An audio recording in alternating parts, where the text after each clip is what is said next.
Boa noite, meus irmãos. A graça e a paz do nosso Senhor e Salvador Jesus Cristo esteja sempre com todos vocês. Mais uma noite de esperança, como sempre, mais uma oportunidade privilegiada daquele que conhece a Deus, aquele que se encontrou com Jesus. É uma oportunidade, é um privilégio poder elevar a voz até Ele, se dirigir a Ele e adorá-lo em espírito e em verdade. Espero que o seu coração esteja assim como o meu está, desejoso por Deus, desejoso pela sua palavra, desejoso pelo seu agir no nosso meio. É certo que também estamos com muitos motivos de gratidão a Deus. E eu acredito que você, como eu, tem muitos mesmo. Porque o Senhor, Ele é bondoso demais. Ele é fiel demais. Ele cuida, Ele sustenta.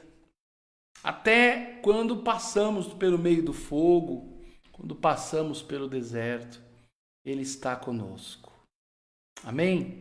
Eu quero nos inspirar com a palavra de Deus. Quero inspirar o teu coração, te levar a olhar para o Senhor nesta noite, assim como uma criança que olha para o Pai e admira o Pai. Como é gostoso os nossos filhos nos olhando e nos admirando.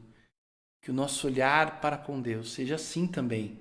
Esse olhar de admiração, esse olhar de contemplação. Amém? Quero ler com você o Salmo 8,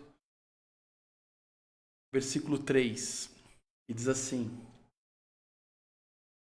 Quando contemplo os teus céus, obras dos teus dedos, e a lua e as estrelas que estabeleceste, que é o homem para que dele te lembres, e o filho do homem para que o visites. Fizeste-o, no entanto, um pouco menor do que Deus, e de glória e de honra o coroaste. Esse é o nosso amado Senhor. Quem somos nós para ele se lembrar? Quem somos nós para ele vir ao nosso encontro numa noite de quarta-feira como essa? Mas ele vem, porque ele nos criou como a primícia das suas criaturas, como o ser mais importante de toda a criação. Em nós é que ele soprou o fôlego da vida, lembre-se sempre disso. O fôlego que você respira, esta vida que você sente que tem, e tem de fato, ela é fruto de Deus. Deus soprou essa vida quando você ainda no ventre da sua mãe. Só por esse motivo já teríamos razões suficientes para passar a noite toda adorando ao nosso Deus. Amém, né, queridos? Estou vendo aqui a Neiva Fernandes de São Paulo, IPI de Arthur Alvim. Deus abençoe você, minha irmã, sua família, e Deus abençoe também os irmãos lá da IPI de Arthur Alvim. Manda um abraço da IPI aqui, Betânia de José Bonifácio, para todos lá. Amém? Bom, diante desse texto lindo, vamos louvar o Senhor, vamos celebrar esse momento com Ele, dizendo a Ele que a glória dEle encha este lugar, a minha casa, a sua casa, aonde você estiver, que a glória do Senhor enche os nossos lares e os nossos corações. Amém? Vamos louvar o Senhor.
realmente que o Senhor toque o nosso coração nesta noite.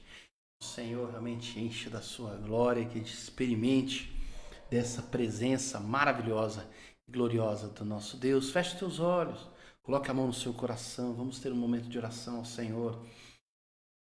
Pai, nós estamos aqui porque quando olhamos para a criação, olhamos para tudo, não podemos deixar de contemplar a tua grandeza, a tua majestade, reconhecer a tua fidelidade e o teu amor para conosco, Pai.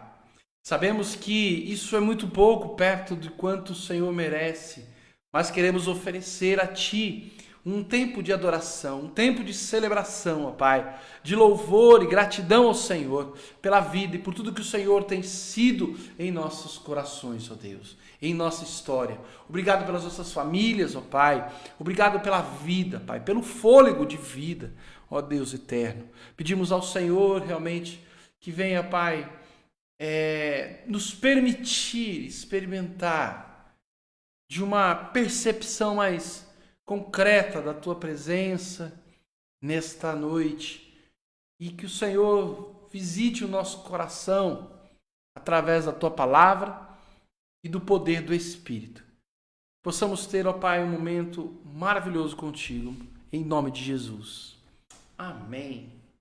Amém. Louvado seja o Senhor. Vamos continuar cantando ao Senhor, adorando a Ele, que é digno de todo louvor, toda adoração.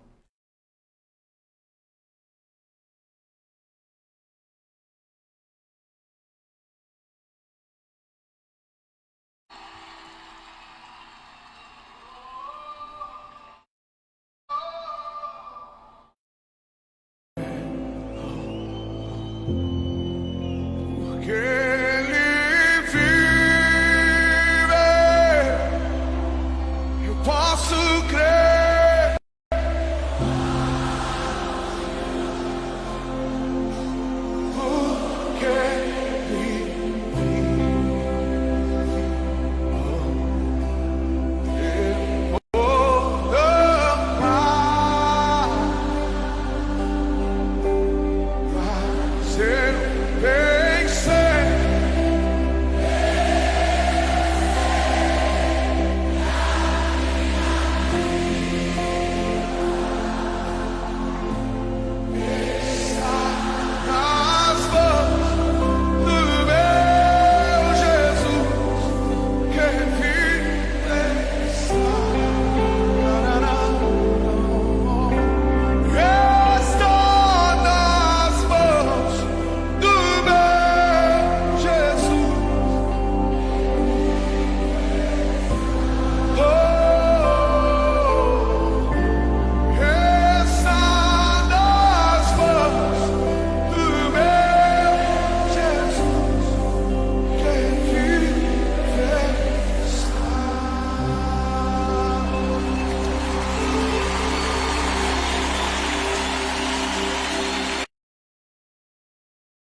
foste morto e com teu sangue compraste para Deus os que procedem de toda tribo, povo, língua e nação.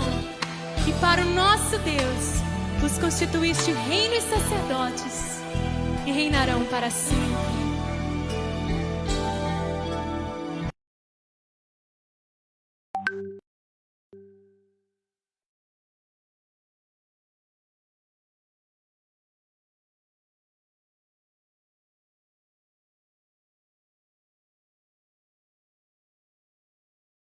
Amém. Louvado seja ao Senhor. Senhor, a Ele toda a honra, a Ele toda a glória. Realmente é uma profundidade, uma grandeza conhecê-lo e conhecê-lo mais e mais.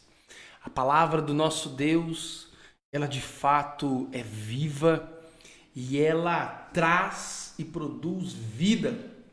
Uma vida que o mundo e ninguém pode reproduzir a não ser que for em união com Jesus Cristo, unidos com o Salvador. A palavra, a vida da palavra e a sua profundidade só são possíveis graças ao poder do Espírito Santo.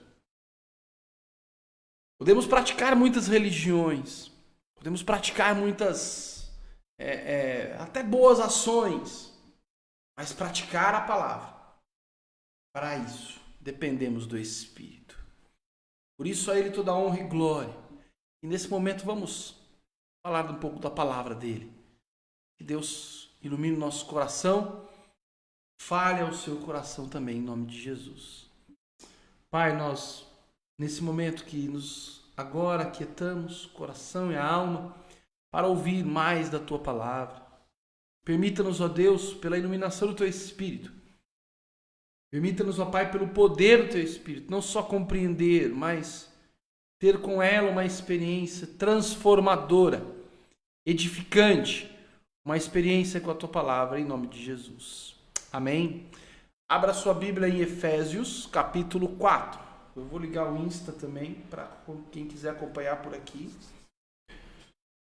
A mensagem também pode. Boa noite você que chega comigo aqui no Instagram. Estamos na nossa noite de esperança e vamos falar da palavra de Deus. Abra comigo então sua Bíblia em Efésios capítulo 4, verso 17. Nós vamos ler todo a perícope, né? Todo o texto, todo o recorte de Paulo, pelo menos onde está o tema que nós queremos, mas nós vamos nos ater apenas a partir do verso 20. Mas vamos ler tudo para a gente pegar o contexto um pouquinho. Isto, portanto, digo e no Senhor testifico, não vivam mais como os gentios que vivem na vaidade dos seus pensamentos e tendo seu entendimento obscurecido, separados da vida que Deus concede, por causa da ignorância em que vivem pela dureza do seu coração. Tendo se tornado insensíveis, eles se entregaram à libertinagem para de forma desenfreada cometer todo tipo de impureza. Seguindo do verso 20, nós vamos nos ater aos versos 20 até o verso 24, perdão. Mas não foi assim que vocês aprenderam de Cristo, se é que de fato ouviram falar dele, e nele foram instruídos, segundo é a verdade, em Jesus. Quanto à maneira antiga de viver, vocês foram instruídos a deixar de lado a velha natureza que se corrompe segundo desejos enganosos, a se deixar renovar no espírito do entendimento de vocês e a se revestir da nova natureza, criada segundo Deus, em justiça, retidão e retidão procedentes da verdade. Amém. Que a palavra de Deus fale por si só ao nosso coração. Mas vamos seguir o texto. Eu quero compartilhar e falar um pouquinho com você sobre esta condição que o Senhor nos coloca enquanto cristãos após a nossa conversão.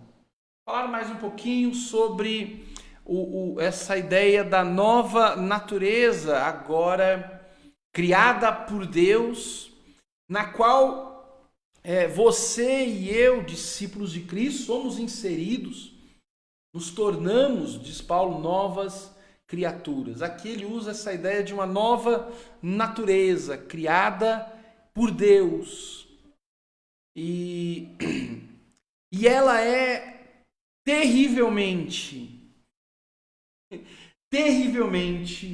oposta à natureza da carne ou à velha natureza. Ela é terrivelmente contrária a essa vida antiga que vivíamos na época em que éramos gentios. Então a gente precisa olhar para as nossas vidas, e esse é o meu desejo, essa é a minha reflexão com você, né? Bem lembrado, Marisete, orar pelo Pedro, e você tem pedido de oração, põe nos comentários, no final nós vamos orar, né? Então, nós vamos falar desse conflito, um pouco desse conflito da velha natureza com a nova natureza, e conversar um pouquinho sobre esta realidade, ou seja, de fato existe um conflito interior dentro da minha vida e da sua vida, um conflito de naturezas, ou seja, uma natureza velha e uma natureza nova. E como anda esse conflito? Será que esse conflito ele começa na conversão e ele se mantém igual durante toda a minha vida cristã? Ou será que esse conflito ele tem que ter um desfecho? Ele vai tendo um desfecho ao longo da minha história cristã, ao longo dos meus meses, dos meus anos, das minhas décadas de conversão? Será que isso trouxe qual mudança na minha vida? O que de fato esta nova natureza fez com a velha natureza? Ou o contrário, o que a velha natureza tem ainda feito na minha nova natureza enquanto cristão? Deu para entender um pouquinho do que eu quero compartilhar com você? Fazer um exercício de autocrítica, de autoanálise, fazer um exercício junto aqui com a palavra, aqui nessa esfera do Espírito Santo, com Deus aqui conosco, que nos sonda, nos conhece, esquadrinha o nosso coração, o nosso entendimento, e então chegar talvez a algumas conclusões pessoais e íntimas relacionadas a essas duas naturezas que habitam todo ser humano, quer dizer, essas duas naturezas que habitam todo cristão, né? Porque o que não é cristão, o que é perdido, ele não tem a nova natureza, né? Amém, queridos? Vamos olhar para o texto então com todo esse carinho, né? E essa atenção, né? Ele começa o verso 20, eu vou me ater a ele. Não foi assim que vocês aprenderam de Cristo.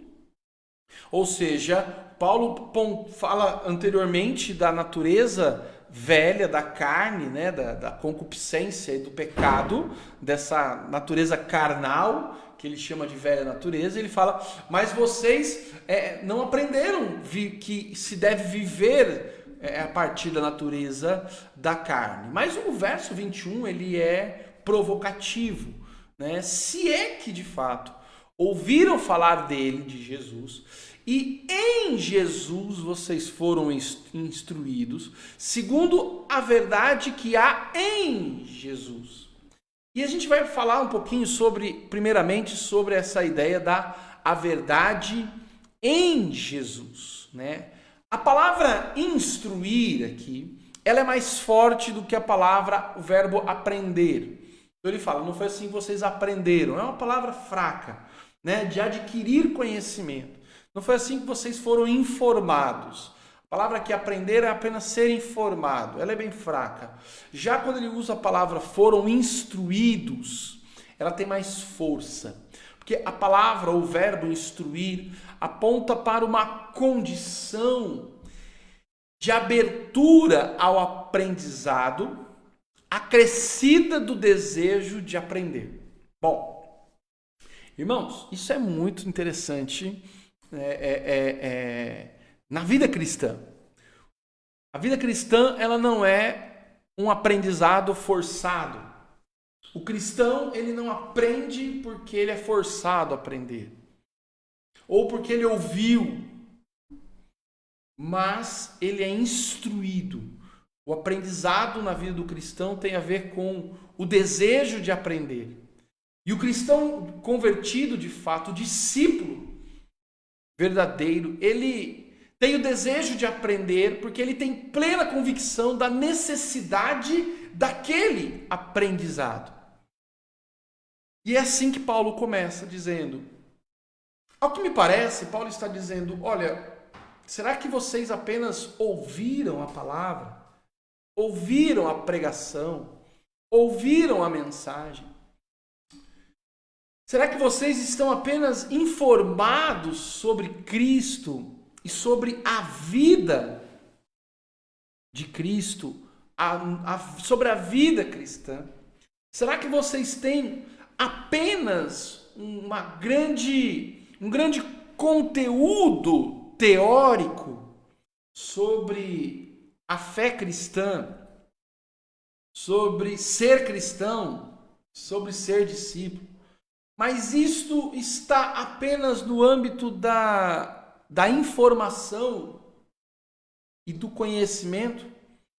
Me parece que Paulo está questionando eles nesse sentido. Então Paulo diz, será que vocês realmente, ao ouvirem o Evangelho de Jesus Cristo, a mensagem de Cristo, será que de fato esta conversão de vocês trouxe um desejo de aprender e uma convicção da necessidade de aprender sobre a vida de Cristo Jesus ou a vida em Cristo Jesus? Me parece que é isso que Paulo está questionando aqui. Paulo também aponta um elemento extremamente importante. Ele assegura que somente em Jesus a verdade é conhecida e vivida. Grave isso. Somente em Jesus a verdade é conhecida e vivida. Ele diz isso no texto, quando ele fala se é que de fato ouviram falar dele e nele foram instruídos, a palavra instruir importante aí, segundo é a verdade em Cristo. Esse jogo de palavras nos aponta exatamente para esse elemento. Segundo a única verdade existente, e esta verdade ela só existe em Jesus Cristo. É sobre isso que Paulo está falando. O conceito verdade é usado como uma das marcas fundamentais do reino de Deus. É mais um elemento da nova realidade na qual o discípulo de Jesus é inserido. Jesus, e isso é muito claro na leitura dos evangelhos, ao caminhar com os seus discípulos, ao longo desses 3 anos de ensino, de milagres, da manifestação do poder de Deus, ele vai apontando os elementos da verdade e comparando a verdade com os elementos do mundo que forjam uma verdade, mas é uma verdade ilusória. É isso que Jesus faz ao longo de 3 anos. Jesus ele traz o reino de Deus como a verdade absoluta do Senhor, mas não só traz, como ele mostra o quão diferente é aquilo que ele ensina com aquilo que o mundo vive no seu cotidiano, né? Ele traz a ideia de uma verdade ilusória. Olha o que ele diz lá no verso que nós lemos, no começo do verso, lá no 17. Eles vivem na vaidade do próprio pensamento, ele está falando do mundo, da natureza carnal, ele está falando da natureza, da velha natureza, na vaidade dos seus próprios pensamentos. Paulo usa a expressão tendo o seu entendimento obscurecido, apagado. Não compreendem que o que estão vivendo é destrutivo. O texto continua dizendo, separados da vida que Deus concede. Não há vida com Deus fora da verdade em Cristo Jesus. Por causa da ignorância em que vivem, ignorância sem conhecimento e dureza do seu coração. Perceba que Paulo vai fazer uma diferenciação muito clara e evidente da verdade em Cristo Jesus, na qual o discípulo é inserido da verdade ilusória do mundo, na qual as pessoas que não se converteram estão inseridas. Isso é uma realidade. Agora perceba, a conversão, e grave isso que eu vou dizer para você, a conversão e o desenvolvimento espiritual são o caminho para se conhecer mais profundamente e cada vez mais perfeitamente esta verdade em Cristo na qual fomos inseridos. Ou seja, não dá para conhecer, e olhe e preste atenção no que eu vou dizer, não dá para conhecer a verdade de Cristo, não dá para conhecer essa realidade nova, verdadeira em Cristo, se não passar pela conversão. Mas só a conversão não é o suficiente. É isso que a gente percebe no texto de Paulo e em outros textos que Paulo vai trabalhando. A palavra vai trabalhando. Não é somente o evento da conversão, no sentido de aceitar a Jesus, entregar a vida para Jesus, fazer uma oração, a oração do pecador, né, que alguns comentam, né, o Paul Washer fala isso, né, oração do pecador, né, aquela oração de entrega, de renúncia. Essa oração, esse é um momento de um evento especial, importante na vida do cristão. Mas não é só na conversão, não é na conversão que se conhece a verdade em Cristo Jesus. Mas é necessário um desenvolvimento espiritual. É necessário uma caminhada espiritual. Uma caminhada cristã. Jesus ele não vem, ele poderia ter dito o que ele disse no começo lá do Evangelho de Marcos, né? O tempo está cumprido, né? O reino de Deus está próximo. Arrependei-vos e credes no Evangelho. E dali indo para a cruz, morrido e pronto, ele teria feito tudo que era necessário teoricamente. E as pessoas iam crer nele a partir da sua morte e ressurreição, e então iam se converter, iam ser salvas. Mas ele do início do seu ministério até a cruz, passam-se 3 anos. Ele aponta para uma caminhada, para uma necessidade de um desenvolvimento espiritual, que começa no crer no Evangelho, que realmente começa na conversão, começa no entregar a vida para Jesus, mas que vai se desenvolvendo, se aperfeiçoando ao longo da vida, ao longo da sua história, e não termina. Isso nós vamos falar um pouquinho também. Isso é muito legal. Por quê? Como uma jornada, isso é muito interessante. Nós somos instruídos dia a dia. Esse conhecer a verdade em Cristo, este estar inserido na verdade, conhecê-la cada dia mais, de forma mais plena, mais profunda e mais perfeita, ela acontece no dia a dia, a cada novo acontecimento na nossa história, um novo aspecto da verdade em Cristo surge para nós que somos discípulos de Jesus. E quando eu falo eu falo de acontecimentos bons e os acontecimentos que consideramos ruins.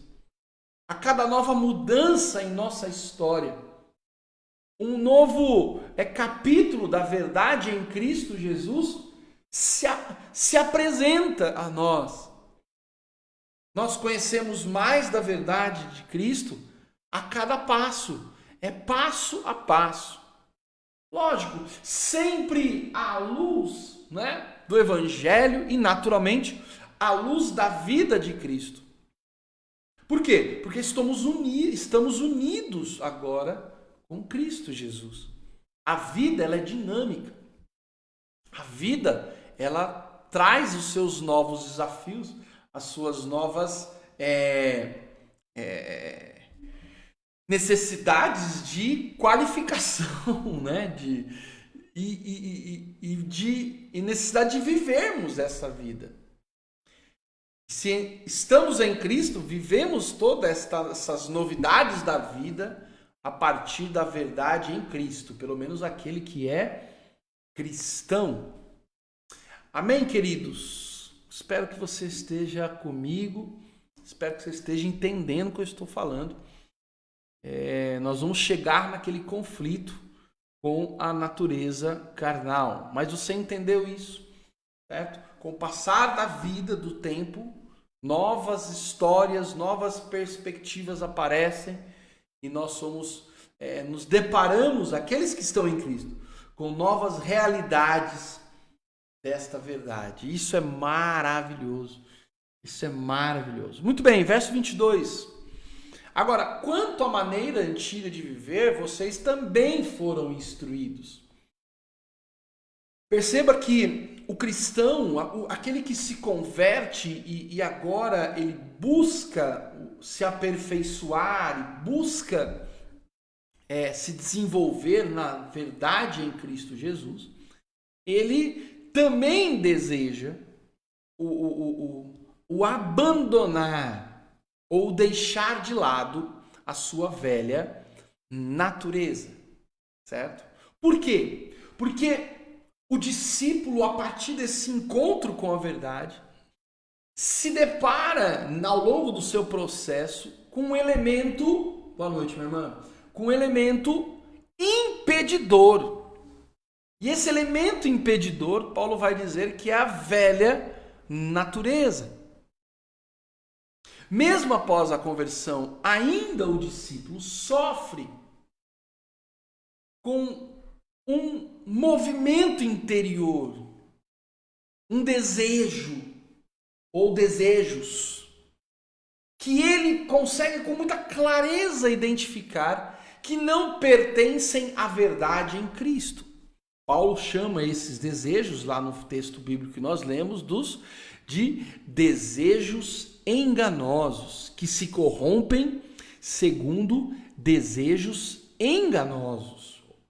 Isso é muito interessante, porque aquele que experimenta, você que experimentou, né, o novo nascimento, né, você começa a notar dentro de você, com o passar do tempo, com o passar dos anos, com as mudanças na sua realidade, na sua história, que diante de novos desafios ou novas etapas, surgem desejos carnais. E quando você percebe os desejos carnais, você diz, peraí, mas isso não está de acordo com a minha nova vida em Cristo. Ou seja, o discípulo, ele não vive a partir de desejos da carne naturalmente. Os desejos carnais, para ele, são enganosos. São como uma ideia, é uma maneira de viver que, como diz o texto, se corrompe. Ou seja, se eu der lugar a esses desejos, eu vou estar retardando, estragando, impedindo o meu desenvolvimento na verdade em Cristo.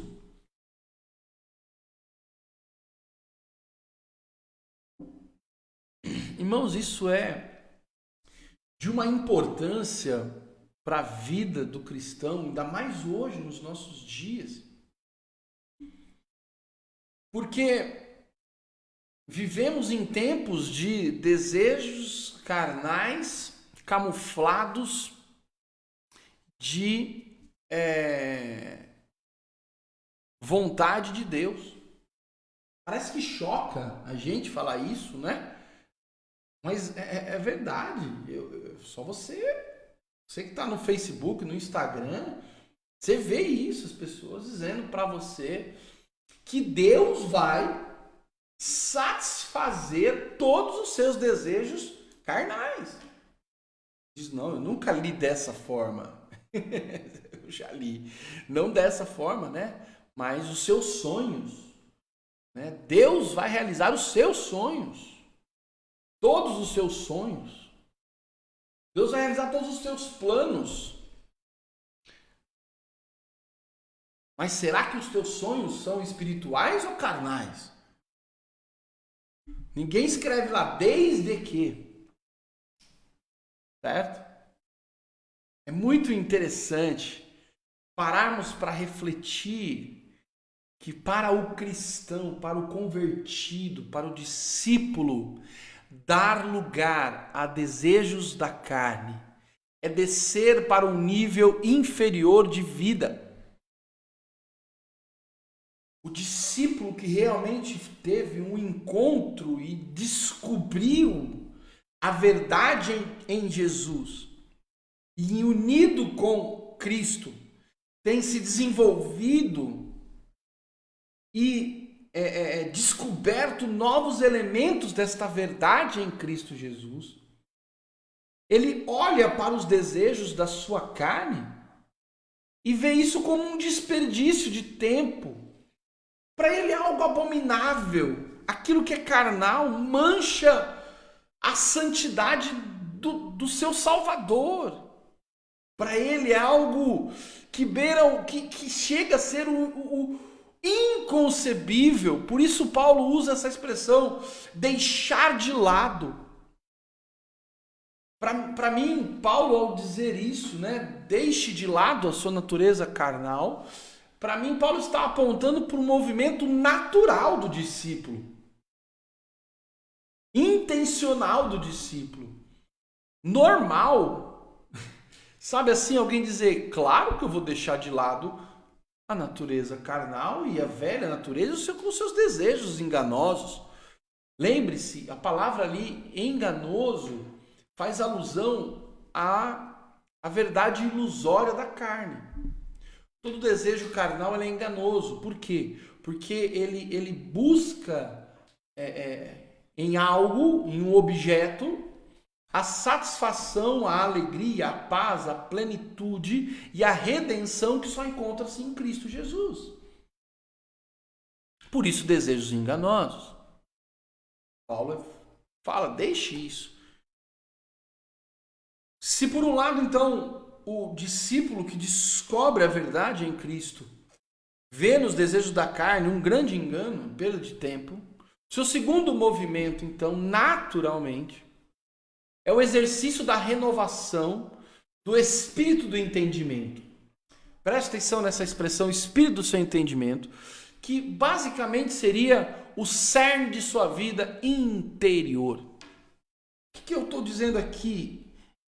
Lembra que eu falei no começo, que nós falamos no começo, este movimento, estar inserido nessa nova verdade, na verdade de Cristo Jesus, em Cristo Jesus, ela é uma nova realidade que o discípulo ele deseja mais do que tudo. Ele quer saber sobre essa vida. Ele quer saber sobre a verdade em Cristo. Ele quer se aprofundar nisso. E mais, que esta que esta verdade, única e exclusiva verdade em Cristo, seja o centro da sua vida interior. que a verdade em Cristo Jesus agora seja a força e o poder que rege os pensamentos, os desejos. Os desejos mudaram. Eu deixei os desejos carnais, agora eu quero renovar os meus desejos para que eles sejam espirituais. Renovar os meus pensamentos para que eles não sejam mais carnais, mas espirituais. Renovar agora o cerne das minhas intenções enquanto homem, enquanto marido, enquanto esposa, enquanto pai, enquanto filho. Eu quero que o meu interior, o que me move a ser quem eu sou, a viver a minha vida, seja agora espiritual e não mais carnal.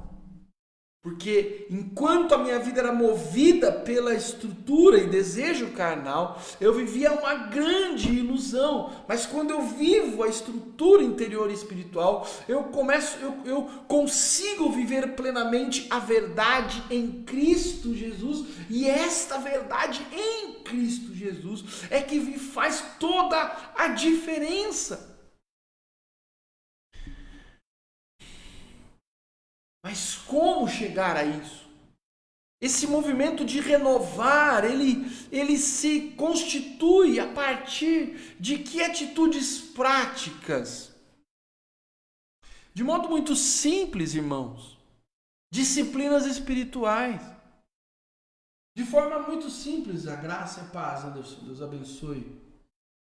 A vida cotidiana de oração, a rotina de oração, a rotina de leitura e meditação na palavra de Deus, a prática da confissão com o Senhor, o estudo da palavra, somado a isso, o exercício dos sacramentos. O batismo e a Santa Ceia do Senhor são elementos edificantes que edificam o interior, que nos trazem a memória e a luz, a verdade em Cristo Jesus, esta nova vida em Cristo, a verdade em Cristo Jesus. E a comunhão com a igreja, a comunhão dos santos, a comunhão do povo de Deus, o pertencer à comunidade. É um combustível a mais, um elemento fundamental no desenvolvimento desta verdade, na descoberta dos elementos da verdade, da nova verdade, da verdade em Cristo Jesus. Por meio, então, das disciplinas espirituais, dos sacramentos e da comunhão da igreja, o discípulo tem condições de descobrir os novos e perfeitos elementos da verdade em Cristo. Esta nova condição interior, é lógico, nós estamos falando, partindo de um ideal, vai se firmando então, esta nova condição vai se firmando e vai nascendo aí então a nova natureza criada em Deus. Ela vai se firmando na vida do cristão. Paulo fala dessa nova natureza, e eu quero ler novamente com você. Verso 24, e a se revestir da nova natureza. Lembre-se que a nova natureza é criada segundo Deus. Só que ela é criada em justiça e retidão procedentes da verdade. A verdade em Cristo que nós temos falado até agora. Ou seja, o resultado é maravilhoso. Porque esta nova natureza deixa de ser algo interior. Preste atenção. E passa a ser algo visível pelo mundo. É uma transformação. Percebe que não há muito esforço, há dedicação. Mas não é algo superficial, não é a aparência de piedade. Paulo usa essa expressão em determinado momento nos seus textos. Ou seja, uma aparência religiosa como dos fariseus, como dos escribas. Mas é algo que nasce de dentro e vai para fora. como uma luz que começa a brilhar, o testemunho agora é impactante. E aqui entra uma ideia que Paulo usa, o discípulo começa a exalar o bom perfume de Cristo. Por quê? Porque alguns elementos começam a aparecer na sua vida, nessa relação com Jesus. Primeiro, a justiça, né? Uma vida de justiça, uma vida alinhada aos mandamentos de Cristo. E uma vida de retidão, que é uma vida que não se desvia.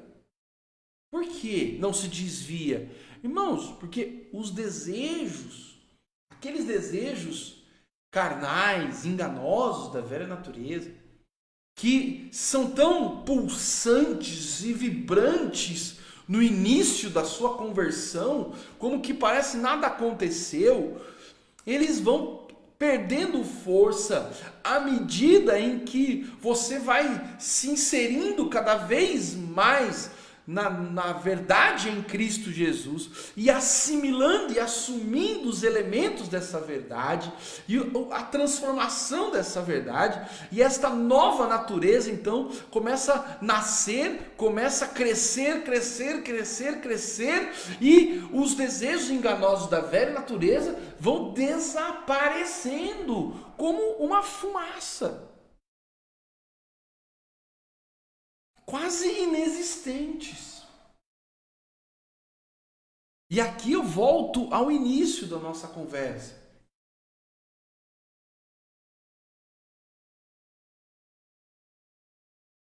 E aqui nos chama a um tempo a uma reflexão e a um questionamento interior. Diante desse conflito da velha natureza com a nova natureza, quem tem pulsado mais? Quem tem dirigido a tua vida depois de tantos anos de conversão? Será que são os desejos carnais, enganosos da natureza velha? Ou são, de fato, a justiça e a retidão procedentes da verdade em Cristo Jesus? Esta nova consciência, esse novo interior agora, e unido com Cristo.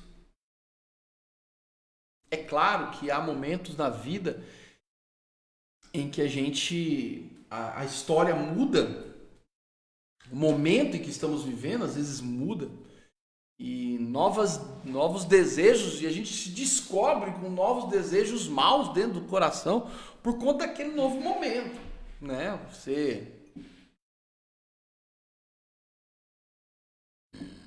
De repente você era solteira, você vive a verdade de Cristo na condição de solteiro. Você casa, vem todos os elementos de um casamento, de um relacionamento a dois, e naturalmente você se descobre com desejos carnais relacionados a essa relação de casamento, da velha natureza, né? E aí você tem que trabalhar isso, e por isso que aí só que o cristão ele vai descobre os desejos carnais, mas ele também descobre que ele é nova criatura em Cristo. E ele descobre em Cristo os meios para viver a justiça e a retidão da verdade em Cristo dentro do casamento. Aí nascem os filhos, nova etapa. Vem o trabalho, perde o emprego. E a vida vai passando por momentos, só que o cristão, ele cresce. Isso faz diferença. Esta nova realidade, essa nova natureza, ela tem que crescer, ela cresce dentro do cristão. Ela marca a história do cristão. E ela é tão poderosa, essa nova realidade, essa nova natureza, que está baseada na verdade em Cristo, que ela impacta o mundo. Às vezes positivamente, mas às vezes gera até o ódio do mundo. Mas ela é impactante. Porque ela é a verdade. Quando a verdade, ela por meio da sua vida, ela se evidencia aonde você está. Tem gente que recebe bem, perfume para a vida, tem gente que recebe mal. Entra em choque. Que Deus nos abençoe, que Deus nos permita, nesta noite de quarta-feira, nessa noite de esperança, termos condições claras de fazermos uma autoanálise. Que o Espírito Santo nos aponte se de fato temos vivido mais a nova realidade da verdade em Cristo Jesus, ou se ainda estamos lutando e penando com a velha natureza, cedendo aos desejos enganosos da carne. Que Deus ilumine o seu coração e o meu. Que esta reflexão nos leve, seja ao arrependimento, a um quebrantamento espiritual e a um novo compromisso, uma renovação do compromisso com Cristo Jesus. Como o texto diz, possamos, a partir daquilo que o Senhor disser para nós, realmente deixar de lado a velha natureza, nos renovar no interior e nos revestir da nova natureza, criada segundo Deus em justiça e retidão, procedentes da verdade em Cristo. Deus abençoe a sua vida em nome de Jesus. Amém? Feche teus olhos. Nós vamos orar. Eu vi alguns pedidos de oração aqui. Deixa eu ver se eu vejo todos. Pelo Pedro, realmente, vamos continuar orando pela vida do Pedro. Orar pelo o sobrinho aqui do vizinho do Jonas.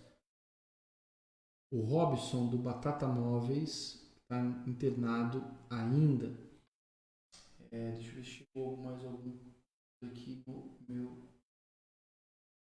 WhatsApp. WhatsApp aqui, pera. Vou olhar ele.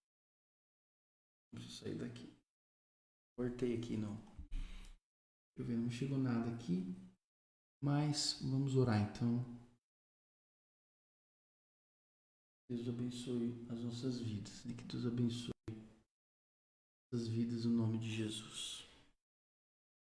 Pai, muito obrigado pela tua palavra, Deus, que ela possa realmente trazer à luz em que momento estamos vivendo a nossa história, Pai. E que de fato, como na vida de Paulo, a nova vida, esta verdade em Cristo, seja o desejo mais profundo do nosso coração. Desejemos e queremos viver a nova vida em Cristo Jesus. Abençoa, Deus eterno, a vida do Pedro, a sua família, livra o Pai do Covid, abençoa também a vida do Robson, Pai, cura, em nome de Jesus. Abençoe também a vida do pastor Aguinaldo, está internado. Senhor, tenha misericórdia dele, no nome de Jesus, Pai. E a vida também do pastor Ronaldo, Ricardo Bento, do Ricardo, Pai. Senhor, tenha misericórdia desses servos teus, traga cura, assim como o Senhor trouxe para mim, traz para esses amados também. Obrigado pela minha recuperação, pela vida dos irmãos que já se recuperaram. Continue a abençoar, Pai. Abençoa a igreja Presbiteriana Independente de José Bonifácio. Abençoe, Pai, nossa caminhada e a nossa jornada em conectar famílias ao amor de Jesus. Ajuda-nos, ensina-nos, nos instrua, ó Pai, e nos leve a cumprir o papel que o Senhor nos deu, de evangelizar essa cidade e este mundo, Pai. Em nome de Jesus, abençoe a nossa nação, com a tua boa mão de graça e misericórdia. Os nossos governantes, Pai, abençoe a nossa cidade que amanhã completa mais um ano de vida. Abençoe, Deus eterno, a economia, a saúde, comércios, indústrias, as famílias, os casamentos, as igrejas. Abençoa, papai querido, esta cidade com a tua bondosa mão. Em nome de Jesus. Amém, ó Deus. Amém. Irmãos, obrigado pela presença. Se você desejar contribuir com a igreja, faça isso com alegria. Você pode mandar um Pix, você pode mandar um depósito, uma transferência, procurar a nossa tesoureira, nossos presbíteros, estarão todos à disposição para ajudar você nesse momento aí de ofertar, que é tão importante para a igreja. Afinal de contas, a igreja não tem fonte de renda, ela depende de todos nós. Amém? Vamos receber a bênção. Que a graça do nosso Senhor e Salvador Jesus Cristo, o amor de Deus, nosso Pai, o consolo do Espírito seja sobre sua vida hoje e sempre. Amém. Deus abençoe, meus queridos. Obrigado pela presença de todos vocês.